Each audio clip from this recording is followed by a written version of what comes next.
अमेरिकी उपराष्ट्रपति JD Vance आज 4 दिवसीय भारत यात्रा पर पहुंच चुके हैं और अभी वो अक्षरधाम मंदिर पहुंचे हैं। शाम को प्रधानमंत्री नरेंद्र मोदी की मुलाकात उनसे होनी है। उनके परिवार के सम्मान में रात्रि भोजन का आयोजन है। वेंस अपने परिवार के साथ प्रेसिडेंट जेडी वेंस अभी कल ही वो वेटिकन सिटी में थे और जैसे ही वो वेटिकन सिटी से निकले उनकी पोप फ्रांसिस से मुलाकात हुई और आज खबर ये आ रही है कि पोप फ्रांसिस जो है वो वफात पा गए हैं। मिस्टर जेडी वेंस अपनी वाइफ उषा वेंस और बच्चों के साथ दिल्ली लैंड कर चुके हैं और भारत पहुंचते ही सबसे पहले वो पहुंचे हैं अक्षरधाम टेम्पल पर के और आते के साथ ही वो एक मंदिर में भी गए हैं और बड़ी खूबसूरत फोटोज उनकी आ रही हैं और वो मैंने थंबनेल में भी फटाफट लगा दिए और बड़ा अच्छा लग रहा है देखकर। उन लोगों ने वो हार भी पहन रखे हैं, बल्कि मैं अभी कोशिश करती हूँ कि अपने हम जो हमें देख रहे हैं उनको भी। आगरा और जयपुर की यात्रा भी करेंगे। प्रधानमंत्री समेत भारतीय नेताओं से व्यापार, टैरिफ, क्षेत्रीय सुरक्षा और समग्र द्विपक्षीय संबंधों को बढ़ावा देने जैसे अहम मुद्दों पर बातचीत होगी। इस दौरे के दौरान वो प्रधानमंत्री नरेंद्र मोदी के साथ द्विपक्षीय बैठक भी करेंगे। जेडी वेंस अब अपना जो नेक्स्ट विजिट है वो भारत में अपने बच्चों के साथ आए हैं। मैं समझता हूँ कि एक तो पोप फ्रांसिस जो है उनकी वफात के ऊपर तमाम क्रिश्चियन कम्युनिटी जो है उसको, जहां पर उनके बच्चों ने एक एथनिक अटायर पहन रखा था और मिस्टर जेडी वेंस का ये विजिट, इंडिया का ये विजिट उनका कितना सिग्निफिकेंट है, वो क्यों कर रहे हैं ये विजिट, क्योंकि द गार्डियन वो फोटो दिखाऊं।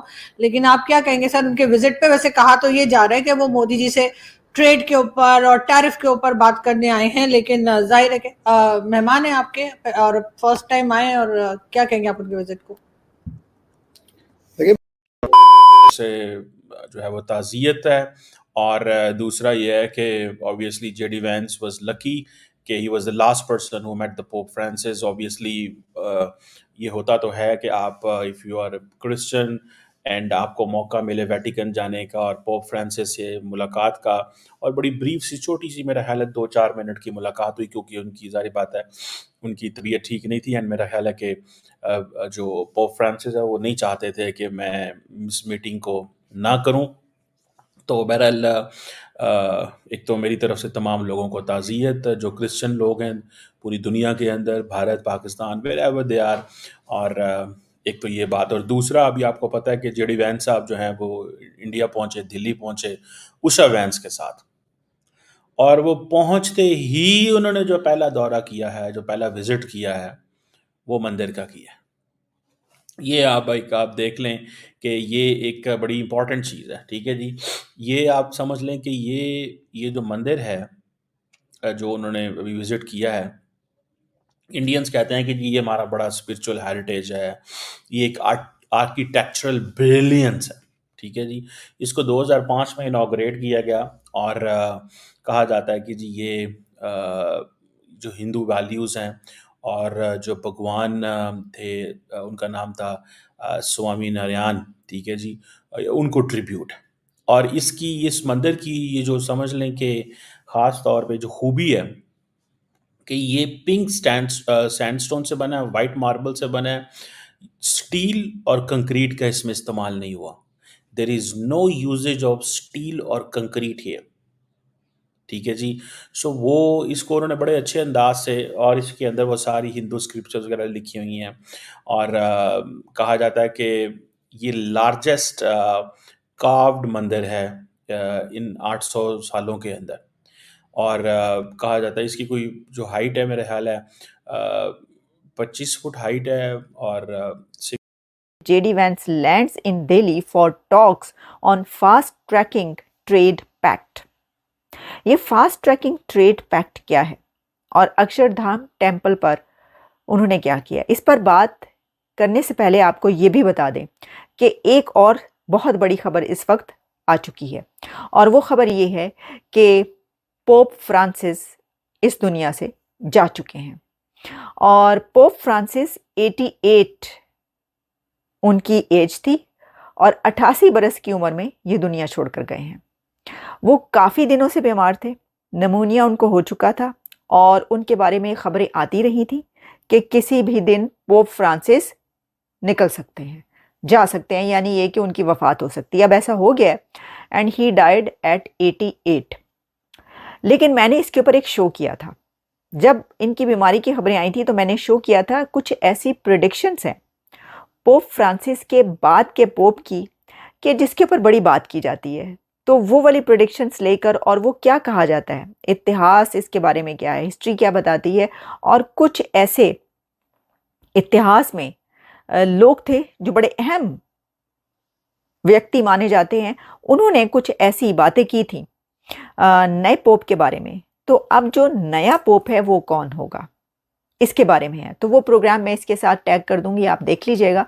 लेकिन पोप फ्रांसिस के बारे में वेटिकन की तरफ से ये अनाउंस किया गया कि पोप फ्रांसिस अब इस दुनिया में नहीं रहे, और अब नए पोप का जो चुनाव है उसका एक तरीक़ाकार है।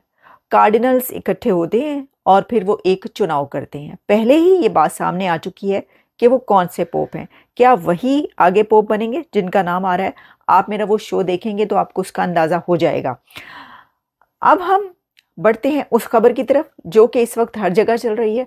अच्छा, जेडी वैंस ने जब ये रोम का भी विजिट किया इंडिया से पहले, तो ये बात की जा रही थी कि देखिए जेडी वैंस का पोप से मुलाकातें हुई तो पोप उनसे मिले नहीं, और वो क्योंकि पोप तो उनके क्रिटिक हैं वो क्यों मिलेंगे। लेकिन ऐसा नहीं था, वो बहुत ज़्यादा बीमार थे। अब उससे अंदाज़ा हो रहा है पोप की वफात से कि वो उस वक्त कितना बीमार होंगे। अभी एक दिन पहले की तो बात है।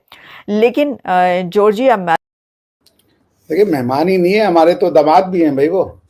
तो इसलिए कोई नॉर्मल दौरा तो नहीं है। हमारे यहाँ तो सिर्फ आप लोग तो दामाद को दही लेने भेज देते हैं। अब मुझे नहीं पता कि आप लोगों को क्या होता है कि नहीं।